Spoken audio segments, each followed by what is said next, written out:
هم بمؤمنين صدق الله العظيم إن الله وملائكته يصلون على النبي يا أيها الذين آمنوا صلوا عليه وسلموا تسليما الصلاة والسلام عليك يا سيدي يا رسول الله وعلى آلك وأصحابك يا حبيب الله الصلاة والسلام عليك يا نبي الله وعلى آلك وأصحابك يا رحمة للعالمين يا صاحب الجمال ويا سيد البشر من وجهك المنير لقد نور القمر لا يمكن الثناء كما كان حقه بعد از خدا بزرگ توئی قصہ مختصر.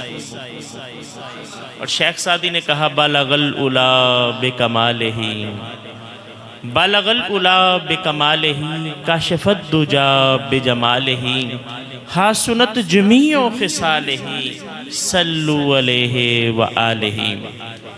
اللہ رب العزت کی حمد و ثنا اور آقا علیہ الصلوۃ والسلام کی بارگاہ میں گلہۂ عقیدت پیش کرنے کے بعد نہایت ہی معزز و محترم سامعین حضرات، جیسا کہ آپ لوگوں کے علم میں ہے کہ یہ ماہانہ درس قرآن کا ایک سلسلہ ہے جو حضرت علامہ مولانا قاری محمد وقاص احمد نقشبندی آپ کی اور آپ کے دوستوں کی انتظامیہ کی کاوش سے چل رہا ہے.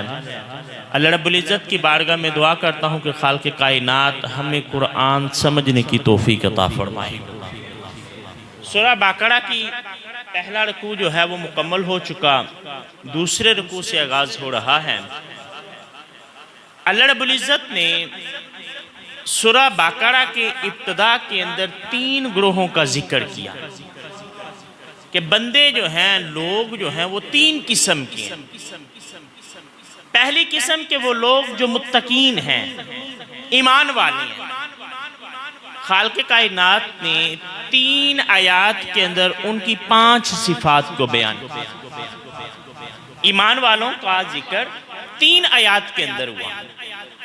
پھر رب کائنات نے 2 آیات کے اندر کفار کا ذکر کہ جو ایمان کی ضد ہے. 2 آیتوں کے اندر اللہ نے کافروں کا بیان کیا. اس کے بعد جو آج ہم شروع کر رہے ہیں یہاں سے 13 آیات کے اندر خالق کائنات نے منافقین کا ذکر کیا. یعنی اندازہ کریں یہ جو نفاق ہے، یہ جو منافقت ہے، یہ کس قدر برائی ہے، یہ کس قدر سوسائٹی کے لیے، معاشرے کے اندر نقصان دہ ہے کہ اللہ رب العزت نے ان کے بارے میں 13 آیات کا ابتدا میں ذکر کیا سورہ بقرہ کے شروع میں. اب منافقین ہوتے کیا ہیں؟ نفاق یہ ہے کہ انسان کے دل کے اندر کچھ اور ہو، زبان پر کچھ اور ہو.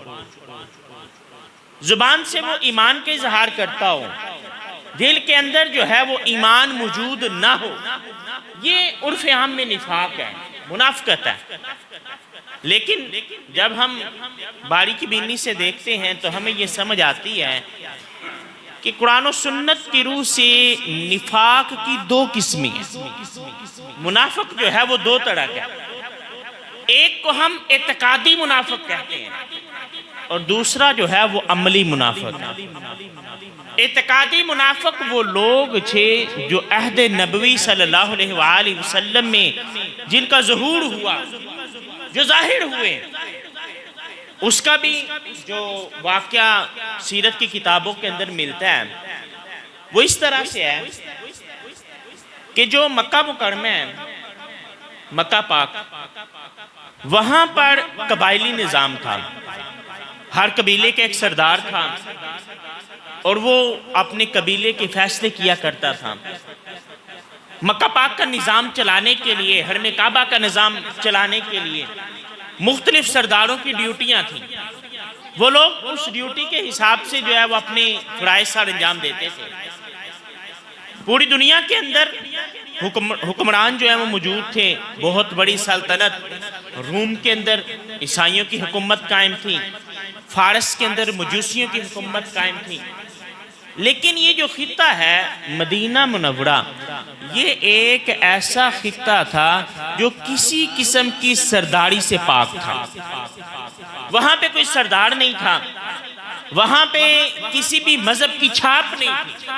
یعنی یہ بھی رسول عربی علیہ السلام کے لیے جو اللہ رب العزت نے مدینہ منورہ کا انتخاب کیا، اس کی حکمت عملی میں ایک حکمت عملی یہ بھی تھی کہ مدینہ پاک ہر حوالے سے کسی بھی مذہبی یا سیاسی چھاپ سے آزاد تھا، تاکہ کل کلا کو یہ نہ کہہ سکے کہ جی وہاں تو فلانے مذہب کا تسلط تھا تو رسول عربی علیہ السلام اس مذہب سے متاثر تھے۔ تو رب کائنات نے ایک ایسے خطے کا انتخاب کیا جس پر نہ سیاسی حوالے سے کسی کی حکمرانی تھی یا مذہبی حوالے سے کسی کی حکمرانی تھی۔ اب وہاں دو بڑے قبائل آباد ہیں، ایک کا نام اوس ہے اور ایک کا نام خزرج ہے۔ ان کی جنگیں چلتی ہیں، لمبی لمبی جنگیں چلتی ہیں، وہ لڑتے رہتی ہیں، صدیوں تک ان کی جو ہے وہ لڑائیاں چلتی ہیں۔ دادا پر دادا کی لڑائیاں، جو پوتا ہے وہ لڑ ہے اور لڑنے والوں کو پتہ ہی نہیں ہے کہ جنگ کی ابتدا کہاں سے ہوئی۔ اب ان حالات کے اندر ان لوگوں نے یہ فیصلہ کیا کہ ہم اپنے میں سے ایک بندے کا انتخاب کرتے ہیں جو شخص ہمارے فیصلے کیا کرے، تاکہ یہ جو لمبی لڑائیاں یہ ختم ہو جائیں۔ اس کے لیے انہوں نے عبداللہ بن ابی کا انتخاب کیا۔ ان کی نظر میں وہ زیرے کا آدمی تھا، سمجھدار آدمی تھا۔ اوس اور خزرج دونوں کا اس پر اتفاق ہو گیا کہ ہم فیصلوں کے لیے عبداللہ بن ابی کو سردار مان لیں۔ اور نہ صرف انہوں نے یہ رسمی طور پر مانا، بلکہ انہوں نے اس کی تاج پوشی کے لیے تاج بھی تیار کروا لیا کہ ہم اس کی تاج پوشی کریں گے، اس کو ہم اپنا قائد مان لیں گے۔ لیکن اللہ رب العزت کی کرنی ایسی ہوئی کہ ادھر بیت عقبہ اولا اور بیت عقبہ ثانیہ کے اندر مہاجرین نے، جو انصار ہیں، جو مدینہ شریف کے رہنے والے ہیں، ان لوگوں نے کریم آقا علیہ السلام کے ہاتھ پر بیعت کر لی اور انہوں نے آقا علیہ السلام کو مدینہ شریف آنے کی دعوت دی۔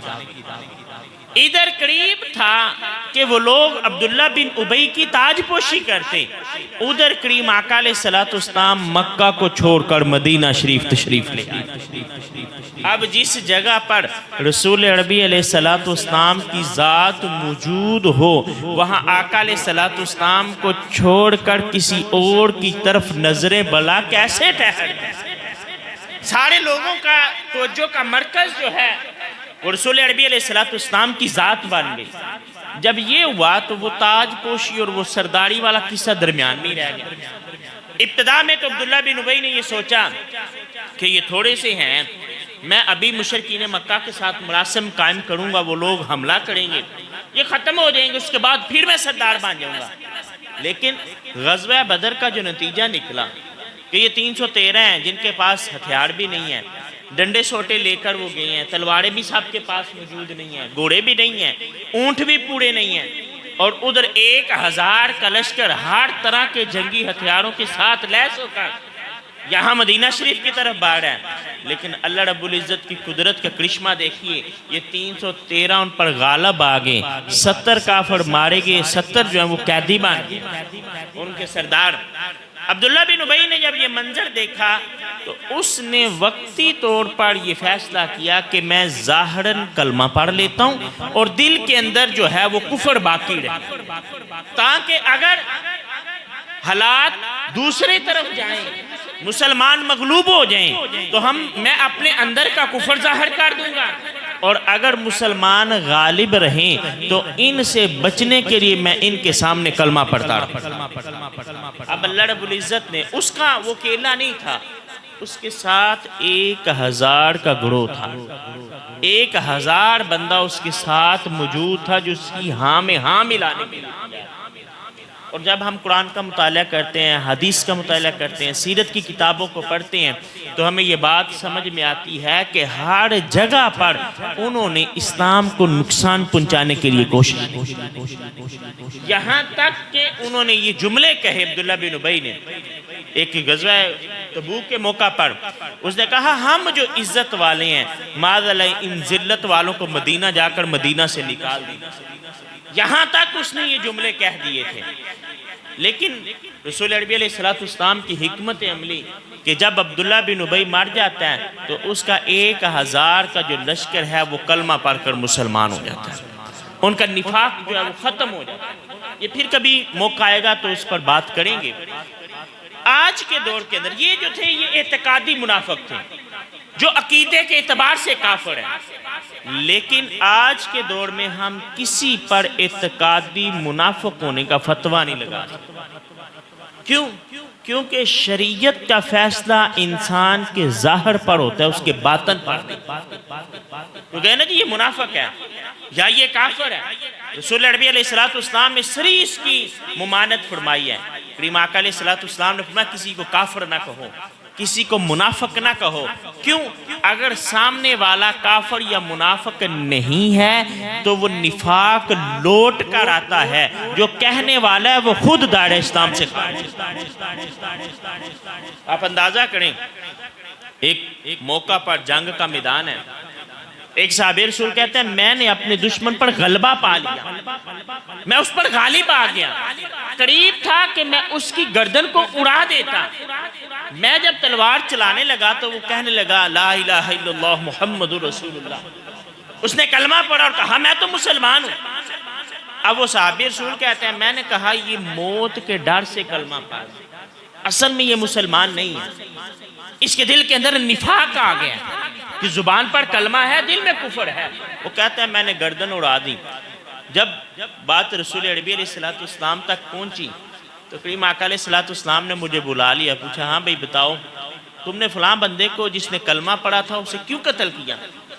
میں نے کہا یا رسول اللہ علیہ وسلم وہ تو تلوار کے ڈر سے کلمہ پڑھ رہا تھا، وہ مسلمان تو نہیں تھا۔ تو رسول عربی علیہ السلام نے کئی دفعہ کہا کیا تم نے اس کے دل کو چیڑ کر دیکھا تھا؟ کیا تم نے اس کے دل کو چیڑ کر دیکھا تھا؟ کیا تم نے اس کے دل کو چیڑ کر دیکھا تھا کہ اس نے دل سے کلمہ نکالا؟ تو آج کے دور میں ہم کسی پر بھی اعتقادی نفاق کا فتویٰ نہیں لگا سکتے، شریعت ہمیں اس کی اجازت ہی نہیں دیتی۔ اس کی وجہ یہ ہے کہ شریعت کا حکم ظاہر پر لگتا ہے، باطن کا معاملہ اللہ رب العزت کے ساتھ۔ باقی جہاں تک عملی منافق کا تعلق ہے تو عملی طور پر میں سمجھتا ہوں ہم سب کے اندر نفاق کی علامات پائی جاتی ہیں۔ جب ہم رسول عربی علیہ السلام کی حدیث پڑھتے ہیں تو کریم آقا علیہ السلام نے منافقین کی نشانیاں بیان کی۔ آپ نے فرمایا کہ منافق وہ ہے کہ جب بات کرتا ہے تو جھوٹ بولتا ہے۔ تو آج اپنی سوسائٹی کے اندر دیکھیں کہ ہم جھوٹ نہیں بولتے، ہمارا تو بہت سے لوگوں کا تو اوڑھنا بچھونا جو ہے وہ جھوٹ پر ہے، تو اس کا مطلب ہم عملی طور پر نفاق کے اندر مبتلا ہو چکے ہیں۔ رسول عربی علیہ السلام نے فرمایا کہ منافق وہ ہے جب وعدہ کرتا ہے وعدے کی خلاف ورزی کرتا ہے۔ آپ دیکھیں جن لوگوں کے معاملات ہیں، تجارت کرتے ہیں، کہتے ہیں جی ابھی میں آدھے گھنٹے بعد جناب آپ کو پیسے دے جاتا ہوں، 2 دن بعد لے لینا، مہینے بعد لے لینا، وہ مہینے نہیں آتا جس مہینے کا اس نے وعدہ کیا ہوتا ہے۔ تو یہ نفاق کی علامت نہیں ہے۔ رسول عربی علیہ السلام نے فرمایا کہ منافق جو ہے وہ جگرالو ہوتا ہے، وہ گالی گلوچ کرتا ہے۔ یہ نفاق کی علامات رسول عربی علیہ السلام نے بیان فرمائی ہیں۔ جب ہم ان علامات کو دیکھتے ہیں، پڑھتے ہیں تو عملی طور پر ہم سب اس نہج پر چل رہے ہیں، ہم سب میں نفاق کی علامات جو ہیں وہ پائی جاتی ہیں، لیکن عملی منافق کا فتویٰ ہم کسی پر جو ہے وہ نہیں لگا سکتے۔ تو رب کائنات نے فرمایا وَمِنَ النَّاسِ، اور لوگوں میں سے کچھ ایسے بھی ہیں مَن یقول، جو کہتے ہیں آمنا باللہ، ہم اللہ پر ایمان رکھتے ہیں، وَبِالْيَوْمِ الْآخِرِ، اور ہم آخرت کے دن پر ایمان رکھتے ہیں، وَمَا هُمْ بِمُؤْمِنِينَ، لیکن حقیقت میں وہ ایمان والے نہیں۔ یعنی ظاہراً وہ کلمہ پڑھتے ہیں، ظاہر وہ یہ کرتے ہیں کہ ہم اللہ پر بھی ایمان رکھتے ہیں، ہم آخرت کے دن کو بھی مانتے ہیں، ہم انبیاء علیہ السلام کو بھی مانتے ہیں، لیکن حقیقت میں وہ ایمان والے نہیں ہیں۔ یخادعون اللہ، وہ دھوکہ دینا چاہتے ہیں اللہ کو، والذین آمنوا، اور ایمان والوں۔ اب ایمان والوں کو دھوکہ دینا جو ہے، یہ بات تو سمجھ میں آتی ہے کہ کوئی بندہ جو ہے ایمان والوں کے سامنے کہے جی میں مسلمان ہوں، لیکن حقیقت میں وہ مسلمان نہ ہو، تو یہ بات ہے کہ اس نے نفاق کیا ہے، دھوکہ دیا ہے۔ ظاہراً اس نے کلمہ پڑھا ہے لیکن ایمان اس کے دل کے اندر موجود نہیں ہے۔ لیکن اللہ رب العزت کو دھوکہ دینا، اس کے بارے میں علماء کرام فرماتے ہیں کہ اللہ اور اس کے رسول کو دھوکہ دینا، ایمان والوں کو دھوکہ دینا، اللہ کے رسول کو دھوکہ دینا، یہ در حقیقت اللہ کو دھوکہ دینے کے انتراض ہے، کیونکہ اللہ رب العزت کو تو دھوکہ دی ہی نہیں جا سکتا۔ خالق کائنات تو وہ آواز، وہ خیال جو دل کے اندر بغیر آواز پیدا کیے پیدا ہوتا ہے، دل کے اندر ایک خیال پیدا ہو، اس کی آواز نہیں ہے، اللہ تو اس خیال سے بھی واقف ہے، اللہ تو اس آواز کا محتاج ہی نہیں ہے، تو پھر اللہ رب العزت کو دھوکہ کیسے دیا جا سکتا ہے؟ تو حقیقت یہ ہے کہ وہ رسول عربی علیہ السلام کو دھوکہ دینے کی کوشش کرتے ہیں۔ جب آقا علیہ السلام کو دھوکہ دینے کی کوشش کی تو اس کا مطلب یہ ہوا کہ انہوں نے اللہ کو دھوکہ دیا۔ اس کی وجہ یہ ہے کہ قرآن پاک کے اندر کئی مقامات پر اللہ رب العزت نے اپنے اور اپنے حبیب کے فعل کو ایک فعل قرار دیا۔ کہیں فرمایا کہ اے حبیب علیہ السلام، جب آپ نے کنکریاں پھینکی تو وہ آپ نے نہیں بلکہ اللہ نے پھینکی تھی۔ کہیں فرمایا کہ جس نے رسول کی اطاعت کی فقط اطاع اللہ، اس نے اللہ کی اطاعت کی۔ کہیں اللہ نے فرمایا کہ وہ جو اوپر والا ہاتھ تھا وہ اللہ کا ہاتھ تھا۔ تو کئی مقامات پر اللہ رب العزت نے اپنی اطاعت اور رسول عربی علیہ السلام کی بات کو ایک ہی بات قرار دیا۔ تو اس کا مطلب یہ ہوا کہ منافقین جو ہیں وہ کریم آقا علیہ السلام کو دھوکہ دینے کی کوشش کرتے تھے، جس کو اللہ رب العزت نے فرمایا یخادعون اللہ، وہ اللہ کو دھوکہ دینے کی کوشش کرتے ہیں۔ تو پھر اللہ رب العزت نے فرمایا وما یخدعون الا انفسہم، حقیقت یہ ہے کہ وہ خود کو ہی دھوکہ دیتے ہیں، وما یشعرون، لیکن انہیں اس کا شعور نہیں۔ اب خود کو دھوکہ دینے سے کیا مراد ہے؟ یہ دنیا عارضی ہے۔ اللہ رب العزت نے قرآن پاک کے اندر فرمایا کہ آخرت کا جو حساب کتاب کا دن ہے وہ ایک دن، وہ 50,000 سال کے برابر ہے۔ ایک دن، قرآن کے یہ الفاظ ہے کہ وہ 50,000 سال کے برابر ہے، اور ان 50,000 سال کے بعد کے جو ایام ہیں وہ 1000 سال کے برابر ہیں۔ یعنی جو دن بندہ جنت کے اندر یا جہنمی جہنم کے اندر گزارے گا وہ دنیا کے اعتبار سے 1000 سال کے برابر ہے۔ بندہ کہتے ہیں کہ ایک دو دن ہم جہنم میں رہ بھی لیں گے تو کیا بات ہے، وہ ایک دو دن یہ دنیا کے دن نہیں ہے، وہ اللہ کے حساب کے دن ہے، تو وہ 1000 سال کے برابر ہیں۔ آج دنیا کے اندر جب مصیبت آتی ہے، جب تکلیف آتی ہے، بندہ بیمار ہو جاتا ہے، بتیروں کو آپ نے سنا ہوگا وہ خود ہی دعا مانگ رہے ہوتے ہیں، یا اللہ اب آزمائش ختم ہو جائے، اب ہم دنیا کو چھوڑ دیں۔ والدین بوڑھے ہو جاتے ہیں، انتہائی ضعیف ہو جاتے ہیں، بچوں کی زبان پر نہیں آتا لیکن دل میں یہ خیال ہوتا ہے کہ یا اللہ اب یہ آزمائش کب ختم ہوگی۔ والدین کے لیے بھی ہمارے لیے بھی، کب تک ہم اپنے والدین کی خدمت کرتے رہیں گے؟ معذور بچے پیدا ہو جاتے ہیں، والدین زبان سے کہتے نہیں ہیں لیکن دل میں یہ خیال ہوتا ہے کہ یا اللہ یہ آزمائش کب تک چلے گی، کہ بچہ ہے اس کو اٹھانا بھی خود پڑتا ہے، بٹھانا بھی خود پڑتا ہے، کھلانا بھی خود پڑتا ہے۔ دنیا کی زندگی کا ایک چھوٹی سی تکلیف، چھوٹی سی مصیبت جب انسان پر آتی ہے تو بندہ کہنا شروع کر دیتا ہے یا اللہ اب یہ ختم ہو جائے، اب یہ دنیا، یہ زندگی ہی ختم ہو جائے گی۔ تو وہ 50,000 سال کا دن کیسے گزرے گا، وہ 1000 سال کا دن کیسے گزرے گا؟ اس اعتبار سے اللہ رب العزت نے فرمایا کہ یہ حقیقت میں خود کو دھوکہ دیتے ہیں۔ وہ سمجھتے ہیں کہ ہم نے دنیا کو حاصل کر لیا، ہم نفاق کرتے ہیں، مسلمانوں سے میں مال غنیمت مل جاتا ہے، مسلمانوں سے ہم نے اپنی جان اور مال کو محفوظ کر لیا۔ اللہ نے فرمایا یہ کس کو دھوکہ دے رہے ہو؟ دنیا کی زندگی میں کب تک رہو گے، کتنا عرصہ زندگی گزار لوگے، بالآخر تو تم نے مرنا ہی ہے، مرنے کے بعد پھر حساب ہوگا۔ وہ جو کفر دل کے اندر چھپا ہوا ہے اس کفر پر پھر گرفت ہوگی۔ اس اعتبار سے اللہ رب العزت نے فرمایا کہ وہ اپنے آپ کو جو ہے وہ دھوکہ دیتے ہیں۔ فی قلوبہم مرض، ان کے دلوں کے اندر بیماری ہے، فزادہم اللہ مرضا، اللہ نے ان کو ان کی بیماری میں چھوڑ دیا، اللہ نے ان کی بیماری میں اضافہ کر دیا۔ وَلَهُمْ عَذَابٌ عَلِيمٌ، اور ان کے لیے درد دینے والا عذاب ہے، بِمَا كَانُوا يَكْذِبُونَ، اس وجہ سے جو انہوں نے جھوٹ بولا۔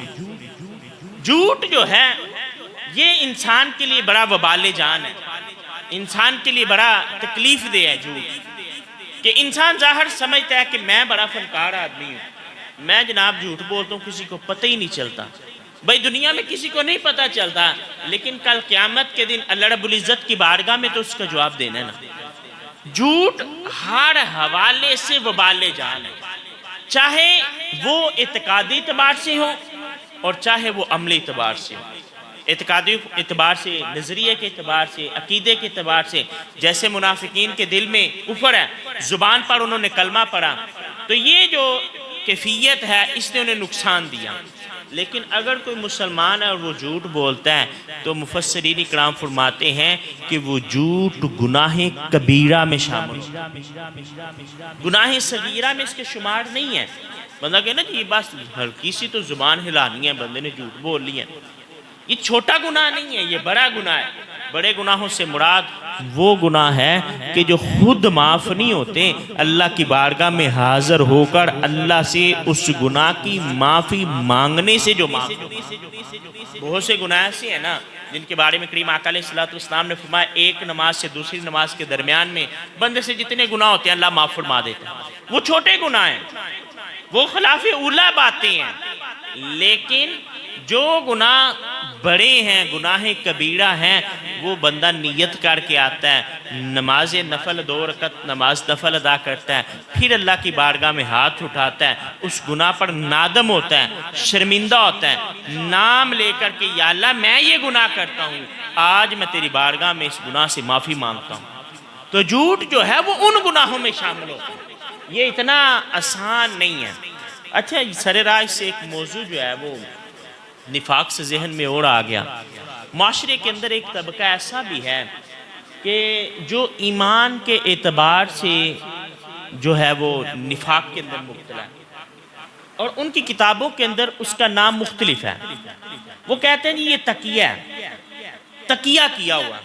تقیہ کیا ہوتا ہے کہ حالات کو دیکھتے ہوئے بندہ اپنے جو دل کی کیفیات ہیں، جذبات ان کو چھپا لے، ظاہراً کہے جی کوئی اختلاف ہی نہیں ہے ہمارا تمہارا۔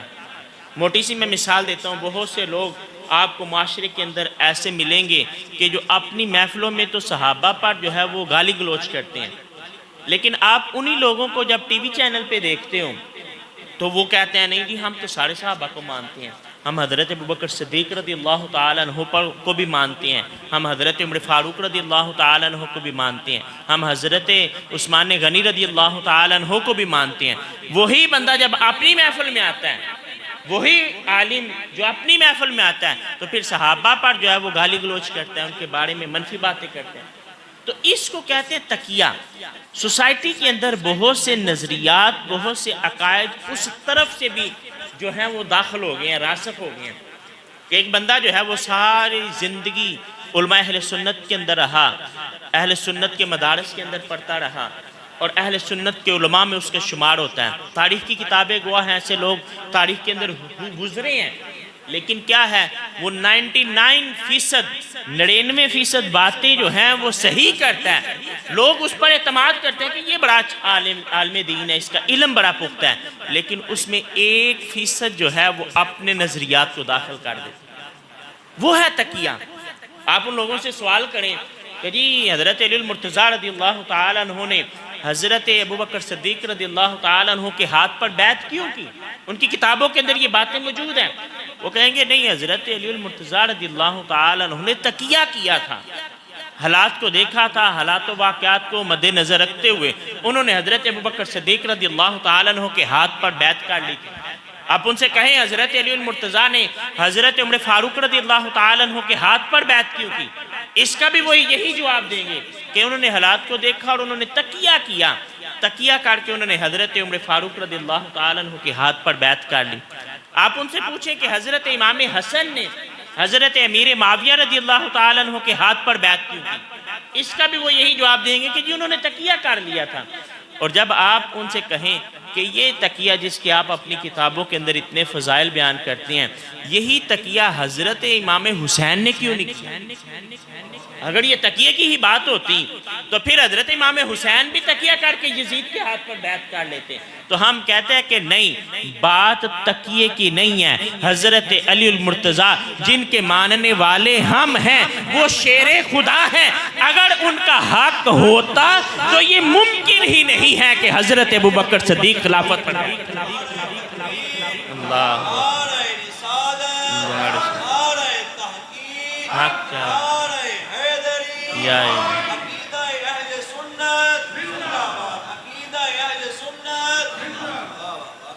ہمارا یہ ماننا ہے کہ حضرت علی المرتضیٰ کا حضرت ابوبکر صدیق اور حضرت عمر فاروق کے ہاتھ پر بیعت کر لینا ان کے حق کی دلیل ہے، اور حضرت امام علی مقام کا یزید کے مقابلے میں ڈٹ جانا یزید کے باطل ہونے کی نشانی ہے کہ یہ حضرت علی المرتضیٰ کو تو ہم حق اور باطل میں فیصلہ کرنے والا مانتے ہیں کہ آپ اگر کسی کے ہاتھ پر ہاتھ رکھ کے بیعت کر رہے ہیں تو اس کا مطلب یہ ہے کہ سامنے والا حق پر ہے، اور اگر امام حسین رضی اللہ تعالیٰ عنہ کسی کے ہاتھ میں ہاتھ نہیں دیتے، کہتے ہیں کہ یہ سر کٹ تو سکتا ہے لیکن کسی ظالم اور جابر کے سامنے جھک نہیں سکتا، اس کا مطلب یہ ہوا کہ سامنے والا غلط۔ یہ تو حق اور باطل کا فیصلہ کرنے والے لوگ ہیں۔ تو یہ سر راہ میں نے یہ موضوع جو ہے وہ عرض کر دیا کہ آج ہمیں ایسے لوگوں کا فتویٰ نہیں لگا سکتے، وہ بات میں نے شروع میں عرض کر دی۔ کسی کو ہم کافر نہیں کہہ سکتے، کسی کو ہم منافق نہیں کہہ سکتے، لیکن ہم خود ہوشیار رہیں گے، چکنا رہیں گے کہ کہیں کوئی بندہ کسی اور لبادے کے اندر آ کر ہمیں گمراہ کرنے کی کوشش تو نہیں کر رہا۔ آج اہل سنت کے پلیٹ فارم پر، سٹیجوں پر بیسیوں لوگ آپ کو ایسے بھی ملیں گے جو ہیں تو سنی، لیکن جب وہ بولتے ہیں، جب ان کی گفتگو ہوتی ہے تو یوں محسوس ہوتا ہے کہ جیسے یہ کسی اور کی زبان کو بول رہے ہیں۔ ہمیں ان سے احتیاط کی جو ہے وہ ضرورت ہے۔ تو رب کائنات نے فرمایا بما کانوا یکذبون، یہ اس وجہ سے ہے کیونکہ وہ جھوٹ بولتے ہیں، حق بات جو وہ بیان نہیں کرتے ہیں۔ ابھی 3 آیات ہم نے پڑھی ہیں، مزید 10 آیات اگلے درس کے اندر ہم اس پر گفتگو کریں گے۔ اللہ رب العزت سمجھنے کی توفیق عطا فرمائے۔ وما علینا الا البلاغ المبین۔